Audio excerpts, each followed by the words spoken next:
Yeah, regular one. I'm gonna make this a short video. It's advice for politicians, like Canadian ones, so as to help them think of the public at large and not, the way that elites think. Like thinking of CEOs of automobile companies, for example. So here's some advice of what to do. For example, some experts say it would take 5 years for each country, Mexico, Canada, United States, to build the plants they're missing that are in other countries that, go back and forth. And by the way, this back and forth thing it's ridiculous. But I'm not telling you what to do in that way. Okay, I'm just saying that if a country decides to build a lot of their own, to get out of these agreements because they're no longer trustworthy because of one particular government right now, is you're actually missing the point, right? You're thinking of companies. You're not thinking of the general public, because if you were, and it would take at least 5 years, experts say, to move not just the plant, to have the workers, but to also kind of like reset, the chains of transportation for different things, right? So, have you thought maybe what automobile serve as the highest purpose? And let's go with transportation, okay? It serves other purposes too, and I can mention another one after. But transportation. So that means focus on that need if you want to not just serve the economy. So that's a difference. Instead of the economy, think of the public with transportation needs that they need to be able to afford, and that are, not stuck in traffic, or pay a lot in parking, or that is dangerous on the roads, or that really requires, again, too much codependence, in a lot of ways.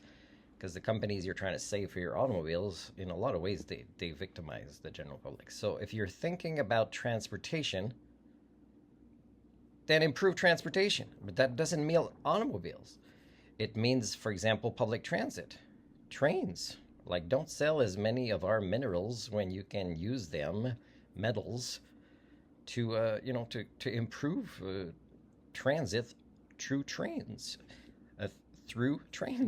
and French is my first language, and of course this efficiency exists, and again, I recommend you enter into agreements with the Asian countries that may be ones that supply some of your batteries or vehicles or automobiles, but they also specialize in public transit, and they also have more efficient types of trucks and smaller vehicles that are super cool, including for camping, including with all-wheel drive or four-wheel drive. So make the arrangements, let's say with South Korea, which I hope is going to wise up soon to minimize their collaborations with the USA, is make agreements where they help us a lot with public transits, including trains, and also bring more of their awesome vehicles here that serve better purposes than the typical North American trucks do, but also that bring vehicles of leisure, which could be another type of need or interest for people who want automobiles, right? As I know, for me, motorcycling is about getting away from the nonsense, being by myself, not riding in groups on the road, but traveling within my country, but also going outdoors. Like if I can afford a dual purpose, I'll spend more time just going in nature, just getting away. For me, it's therapeutic, right? But it's also a form of leisure.